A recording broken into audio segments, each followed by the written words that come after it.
को नमस्कार। मैं आज यहाँ पर उपस्थित हूँ लायंस क्लब स्कूल में, जो कि हम महिलाओं के जो अधिकार है उसके लिए जो सेमिनार रखा गया है।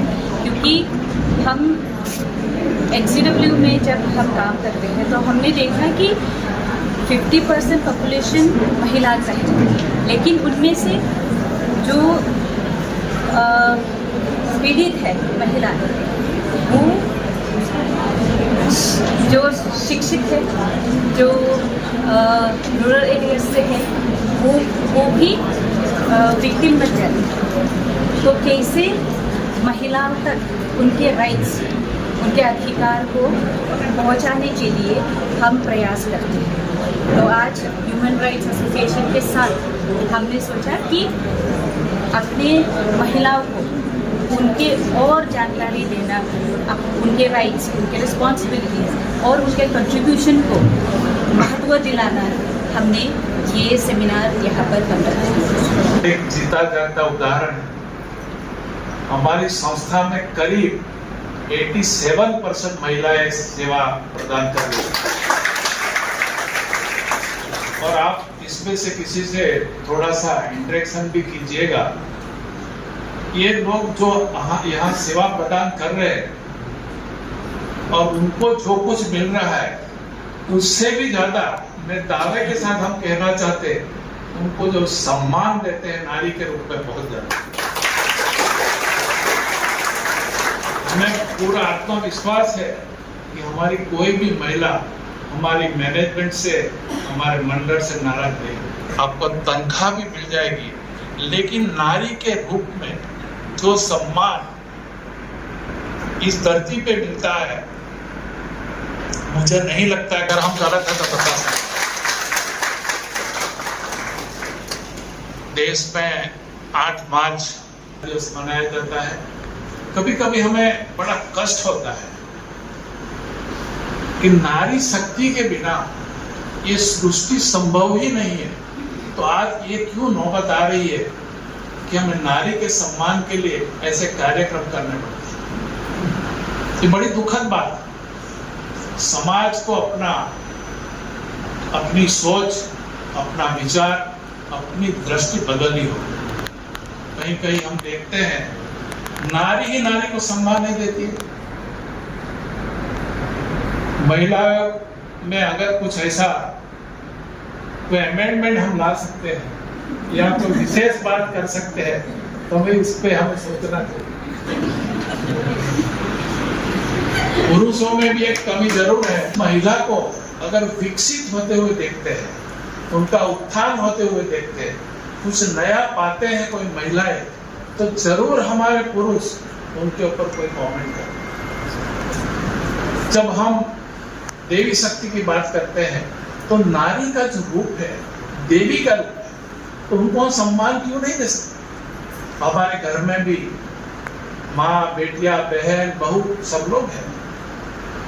फिर हम जब बात करते हैं माता जी की बात करते हैं, माता जी की आरती करते हैं, भक्ति करते हैं, लेकिन घर में जो साक्षात देवी है उसकी पूजा क्यों नहीं कर सकते? जिस भी घर में नारी का सम्मान नहीं होता है वहां कभी भी किसी चीज का वास नहीं होता है। चाहे धन की बात करो, ज्ञान की बात करो, जो भी बात करो, तो सबसे पहले हम सबका कर्तव्य है, खास करके मैं पुरुष वर्ग को कहना चाहता हूँ, हमारा कर्तव्य है कि हमारी नारी का सम्मान। नारी के बिना कुछ संभव ही नहीं। मैडम को हम बताना चाहते हैं, हम थोड़ा सा प्रयास करते हैं नारी को किस रूप में सम्मान देना चाहिए। अभी जैसे 8 मार्च की बात आती है तो हमारे घर में, ये हमारा परिवार है, घर बोलूंगा मैं जरूर, हमारे परिवार में अगर किसी भी बहन के यहाँ बेटिया का जन्म होता है तो हमारे लिए बड़ी खुशी की बात है। उन बेटियों का सम्मान करते हैं, माताओं का सम्मान करते हुए एक छोटा सा प्रयास करते हैं कि ये बेटियां जब बड़ी होगी, 18 साल से ऊपर होगी, तो हम कुछ धनराशि आज ही से उनके लिए मुद्रा करें, ताकि जब 18 साल की उम्र होगी तो उनकी मदद हो जाए। उसी दिशा में हम हर साल 8 मार्च को उन छोटी बालिकाओं का सम्मान करते हैं, माताओं का सम्मान करते हैं और साथ साथ एक 18,000 रुपए की राशि 18 साल के लिए फिक्स है। इसी तरह से हम एक छोटा सा प्रयास करते हैं। जो महिलाएं पूरे साल में हमारे इस संस्था में अच्छी सेवा, मैं तो कहूँगा सब अच्छी सेवा करते हैं, लेकिन उसमें से भी कुछ महिलाओं को सम्मानित करने हेतु हम थोड़ा सा ये करके उनका सम्मान करते हैं। और जहां भी हमें अवसर मिलता है हम महिलाओं का सम्मान करते हैं। अभी जैसे नवरात्रि का बड़ा उत्सव चल रहा है, शक्ति की आराधना का ये पर्व है। 9 दिनों में हम दुर्गा के 9 रूपों की हम पूजा करते हैं। लेकिन ये सब करने के साथ साथ जब तक हम नारी शक्ति को सम्मान नहीं देंगे, नारी शक्ति की पूजा नहीं करेंगे, इस पूजा का कोई मतलब नहीं होगा। आज के इस अवसर पर हम सब मैडम को सुनना चाहते हैं, तो आप सबको नवरात्र महोत्सव की ढेर सारी शुभकामना देते हुए बहुत बहुत शुभकामनाएं। भारत माता की जय। जय हिंद। आज नवरात्रि के इस पावन पर्व पर माँ स्कंद माता का नमन करते हुए आप सभी लोगों का अभिनंदन और स्वागत इस बात के लिए कि जिस समाज में और जिस व्यवस्था में आप लोग बैठे हैं, शायद मुझको ये नहीं लगता कि हम विधिक रूप से कोई बात करें, क्योंकि एक शब्द है सा विद्या या विमुक्ति है। बड़ा आप लोग शिक्षा व्यवस्था से जुड़े और मुझे लग रहा है कि आप प्राचार्य महोदय हैं, आप शिक्षक गण हैं, मुझे भी शायद बहुत कुछ सीख के जाने को अवसर मिलेगा। ये शिक्षा एक ऐसा प्लेटफॉर्म होता है कि वहां पर आने वाला कोई भी व्यक्ति कुछ न कुछ लेकर जाता है शिक्षक से, क्योंकि कानूनी अधिकार, विधिक अधिकार, बेहतर रूप से राष्ट्रीय महिला आयोग की सदस्य भी आपके मध्य में है। विषय जो है समाज में महिलाओं की भूमिका, बड़ा अच्छा बोला अभी प्राचार्य आपकी कि अंतरराष्ट्रीय स्तर पर जो व्यवस्थाएं समानता का अधिकार, कानूनी अधिकार जो दिए गए, वो भारत में क्यों नहीं? जबकि चूंकि धार्मिक, आज शायद हम आप लोगों से वैसी बात कर सकते हो, लेकिन हमारा वक्तव्य अलग होता है कई बार कि समाज में और धर्म में जो स्थान महिलाओं को दिया गया, चाहे हमारे वेद हो चाहे पुराण हो, हमारे इस संस्कृति के पाणिनि बड़े व्याकरण करता थे, एक अष्टाध्यायी उनकी थी रचना। कई बार हम लोग सोचते हैं या पढ़ते हैं तो लगता है कि जो व्याकरण की रचना की गई उसमें स्त्री और पुल्लिंग का जो भेद दिया गया समाज में या इस प्रकृति में, हर वो चीज जो किसी की संस्कृति और किसी की जननी का काम कर रही है, उसको माँ का दर्जा दिया गया। नदी स्त्रीलिंग बोला गया, समुद्र पुल्लिंग, वर्षा होती है, बादल आते हैं, गरजते हैं। हम लोगों ने ये व्याकरण करने वालों की रचना करके इसको समाज को सौंप दिया। हम लोगों ने कब इसको परिवर्तित कर दिया धीरे धीरे कि हम लोगों ने यह तय कर दिया कि हाथों में मेहंदी लगाना आलस का या कमजोरी का प्रतीक है, हाथों में चूड़ियां पहनना किसी कमजोरी का प्रतीक है। यह हमारे समाज ने ही कर दिया। जिस समाज को सौंपी गई ये व्यवस्था, उसी समाज ने हम लोगों को कहीं ना कहीं अलग अलग बांटने का काम कर दिया। पूरे देश में भ्रमण कर रहे थे तो मंडन मिश्र चूंकि वरिष्ठ थे, शंकराचार्य से, तो उन्होंने शंकराचार्य जी को चैलेंज किया कि आप धर्म की बात करते हैं, हम आपसे शास्त्रार्थ करेंगे। शंकराचार्य ने स्वीकार किया। उन्होंने कहा हम धर्म तभी आपका स्वीकार करेंगे जो धर्म की ज्योत आप जलाए हैं, जब आपको हमको शास्त्रार्थ में हरा देंगे। काशी में तय हुआ उनका शास्त्रार्थ का दिन। अब ऐसा है कि हम दोनों का जब शास्त्रार्थ होगा तो इसको जज कौन करेगा, इसका निर्णय कौन करेगा। तो उस समय मंडन मिश्र की पत्नी को, देवी भारती को उसका जज बनाया गया और शास्त्रार्थ हुआ। देवी भारती ने शंकराचार्य को विजयी घोषित किया। उस समय वो पहला दिन था कि हमारे इस भारतीय संस्कृति और इस धरती के महिला एक जज की भूमिका को अपनाया। ये सबसे बड़ा है जिस पे आप लोगों ने ध्यान नहीं दिया। हमारे संस्कृति और वेद ने हमारी महिलाओं को आगे भूमिका निभाने का काम किया है। समाज में महिलाओं की भूमिका, कानूनी अधिकार तो बहुत है। अभी कई लोगों ने, अभी आप लोगों ने देखा होगा, माननीय प्रधानमंत्री जी ने कुछ धाराओं को जम्मू कश्मीर में हटाई गई। उसका सांकेतिक रूप से या कई बार इसका था कि इसका विरोध हुआ बिना ये सोचे जाने, लेकिन हम लोग मानवाधिकार कार्यकर्ता के नाते इसका स्वागत किया, क्योंकि वो एक सबसे बड़ी बात थी जो महिलाओं को बराबरी का संवैधानिक अधिकार देने का काम किया गया। ये सबसे बड़ा उसका विषय था।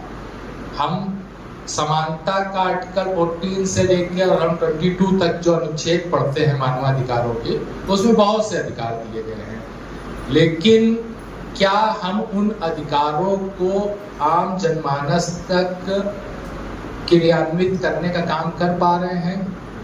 और इसमें आप सब महिलाओं की भूमिका बहुत अग्रणी होने वाली है, क्योंकि जब भी कोई भी समाज में उत्पीड़न या उल्लंघन होता है, उसका मुख्य बिंदु होता है, प्रारंभ होता है परिवार।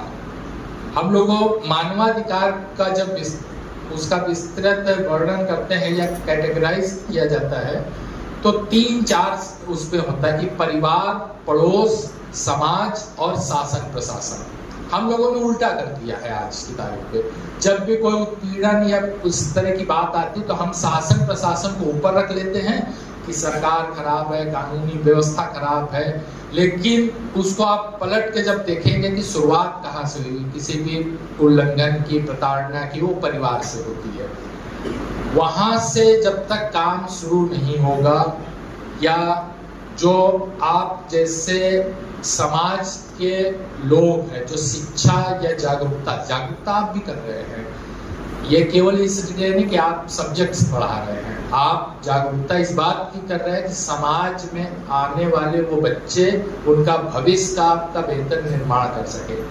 राष्ट्रीय मानवाधिकार आयोग ने भी एक गाइडलाइन जारी कर दी है कि कंपल्सरी स्तर पर आप जो संवैधानिक शिक्षा के केंद्र है उन पे बेसिक मानवाधिकारों को पढ़ाया जाए, जानकारी दी जाए। और ये हम सब शिक्षक और समाज के प्रबुद्ध वर्ग के लोगों का काम है कि इस परंपरा को आगे बढ़ाना। तो समाज में महिलाओं की भूमिका न कभी कम थी न कभी कम होगी। जो कि धार्मिक एक संदर्भ से बात किया तो रामचरितमानस सबने पढ़ी होगी। पूरा संविधान अगर उसको हम ग्रंथ के रूप में पढ़ेंगे तो शायद नहीं समझ पाएंगे, लेकिन उसको संविधान के रूप से पढ़ेंगे तो आपको सारी चीज समझ में आ जाएगी। चाहे महिलाओं की भूमिका हो, चाहे समानता का अधिकार हो, चाहे शिक्षा का अधिकार हो, सब रामायण में दिया है। हम लोगों ने उसको धर्म ग्रंथ मान के लाल कपड़ों में रख के अपने पूजा स्थलों में रखा, पढ़ा, पूजा करके वापस रख दिया है। लेकिन कितने पहले बाबा तुलसी ने एक संविधान दे दिया है समाज को, हम लोगों ने उसको छोड़ दिया है। तो प्रारंभ इसी बात से करना है कि उस संस्कृति को अपनाना है जिस संस्कृति से हमको समाज ने इस व्यवस्था को संचालित करने का काम आप और हमको दोनों लोगों को दिया है। हम लोगों ने अपने को पीछे कर लिया, क्योंकि आज आप शिक्षकगण और इस महिला कार्यक्रम की वजह से आप लोग नहीं तो कई बार होता है, आप लोग कार्यक्रम में जाते हैं, महिलाएं कोशिश करती हैं कि हम पीछे बैठे, हमको ज़्यादा देखें नहीं, फ्रंट लाइन में उनको बैठने में लगता है कि शायद हमसे कोई बात ना हो जाए। हम जब तक इस लेवल से अपने आप को नहीं प्रमोट कर पाएंगे तब तक शायद बहुत सी चीज़ें सामाजिक रूप से आप लोगों की भूमिका जो समाज में है वो कहीं पूरी नहीं हो पाएगी, क्योंकि समय कम है। और मेरा तो बड़ा मन था आप लोगों से बहुत ढेर सारी बातें करने का, लेकिन फतेह सिंह जी हमारे बहुत पहले से हमारे आपके स्वामीनारायण मंदिर कार्यक्रम हुआ था राष्ट्रीय महिलाएं, उनकी रेखा शर्मा जी के साथ पहली भेंट हमारी उनके साथ हुई थी, और उसके बाद काफ़ी दिनों बाद हुई।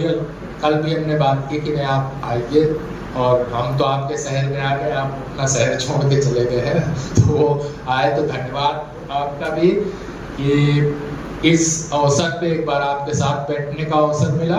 और बाकी हमारे राष्ट्रीय महिला आयोग के हमारी मार्गदर्शक और प्रेरक के रूप में महिलाओं के अधिकारों के लिए कई बार व्यक्तिगत रूप से भी इनके कार्यालय में जाकर कई विषयों पर चर्चा करते हैं। कुछ चीज़ें आसानी से भी समझा देती है, कुछ चीज़ें डांट के भी समझा देती है, तो उनका भी धन्यवाद, आभार। और आप सभी लोगों को एक बार पुनः धन्यवाद करते हुए जय हिंद, जय भारत। हमारा कानून ये स्पष्ट रूप से मानता है कि यदि समाज की आधी आबादी सुरक्षित, सशक्त और शिक्षित नहीं होगी तो समाज विकसित नहीं होगा। अंतर्राष्ट्रीय स्तर पर भी ये हमेशा सिद्ध हुआ है कि आप पॉलिटिकल जेंडर इक्वालिटी इंडेक्स या global state of democracy indices उठाकर देखें तो उनके अनुसार ये पाया गया है कि जिन भी देशों में महिलाओं की राजनीतिक भागीदारी, समान प्रतिनिधित्व और अधिकारों की सुरक्षा अधिक है, वो देश लोकतांत्रिक रूप से अधिक और अधिक मजबूत रहा है। इससे ये स्पष्ट है कि महिलाओं की प्रगति या महिलाओं की भूमिका ये केवल एक मुद्दा नहीं है, ये एक लोकतंत्र की मजबूती, राष्ट्र की उन्नति का मूल आधार है। इसी क्रम में अभी हाल ही में women business and the law 2025 की एक रिपोर्ट के अनुसार आज विश्व में मात्र 14 देश ऐसे हैं जहां पर पुरुष और महिलाओं को एक समान कानूनी अधिकार दिए गए हैं। जिन देशों में बेल्जियम, कनाडा, डेनमार्क, अभी हाल ही में जर्मनी और नीदरलैंड भी उस सूची का हिस्सा बने हैं। पर क्या ये गर्व करने वाली बात है?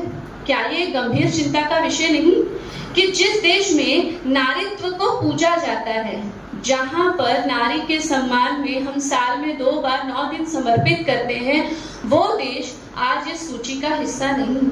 आज हम इस सूची में कई पीछे खड़े हैं। इस क्रम में हम बाकी देशों की तुलना से कई अधिक पीछे हैं।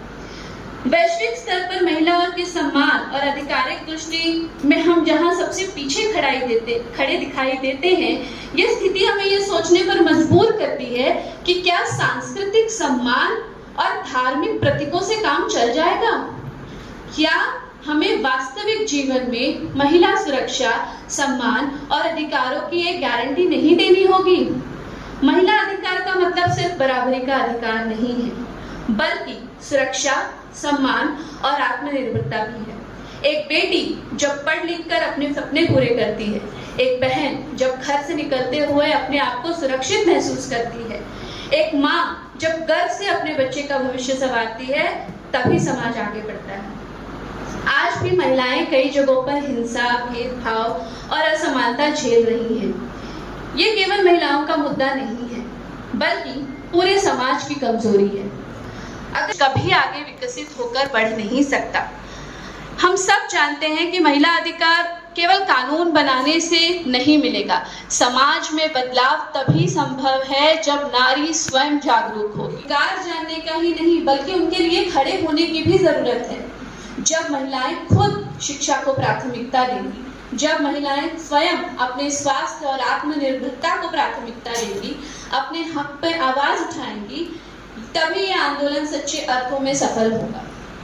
नारी अगर खुद जागरूक हो गई, खुद आत्मनिर्भर हो गई, तो उसे कोई शक्ति रोक नहीं सकती, और यही सच्ची नारी सशक्तिकरण होगी।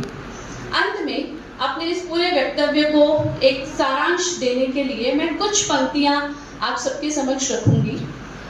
गुड़िया जैसे शौक तुम्हारे गुड़िया सी बन जाती हो, गुड़िया जैसे शौक तुम्हारे गुड़िया सी बन जाती हो, वीर प्रसूता होकर भी पल पल क्यों नीर बहाती हो।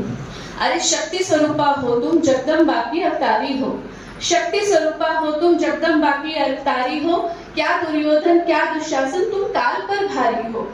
मत रोको तुम अभिलाषा को श्रृंगार पर रोक नहीं, मत रोको तुम अभिलाषा को श्रृंगार पर रोक नहीं, तुम कलिका हो इस भुवन की सो कोमलता से टोक नहीं। मगर वर्जना क्यों करती हो ढालों और तलवारों से, एक बार बस लगन लगा लो मृत्यु नचाती धारों से। चूड़ा चोली चुनरी बिन श्रृंगार पूर्ण नहीं होता, चूड़ा चोली चुनरी बिन श्रृंगार पूर्ण नहीं होता, मगर बताओ तलवार बिना क्या रूप अपूर्ण नहीं होता।